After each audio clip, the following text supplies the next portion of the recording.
Bukit Malawati yang berbentuk segi empat sama seluas 30 ekar merupakan kubu pertahanan Bugis semasa ditawan oleh Belanda pada 17 Julai 1784.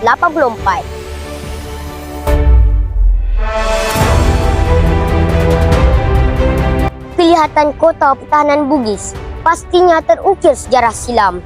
Tatkala Bugis ditawan Belanda pada 17 Julai 1784 yang ditukar namanya kepada Altenburg, kota yang berbentuk segi empat sama seluas 30 ekar yang dikelilingi dengan pagar kayu lengkap dengan meriam.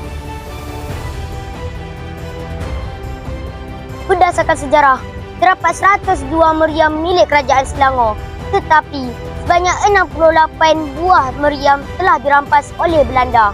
Meriam ini dikatakan buatan tangan orang Melayu dengan reka bentuknya persamaan dengan meriam Tok Bedil di negeri Kelantan.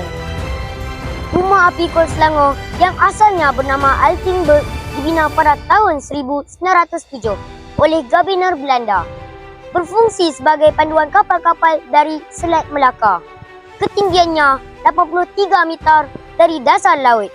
Sinaran cahaya lampu memancar jauh 56 km dan berpusing serta berkelip-kelip 2 kali 15 saat. Rumah api persiaran pantai ini dikenali juga The Strait Settlement Lighthouses. Perigi beracun.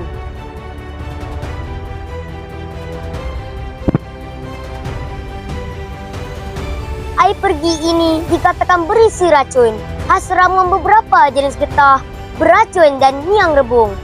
Airnya diisi keparas dagu pendahaka sebagai penyiksaan tawanan yang ditangkap. Akhirnya, terdapat 15 bangunan bersejarah yang boleh dilawati Bukit Malawati.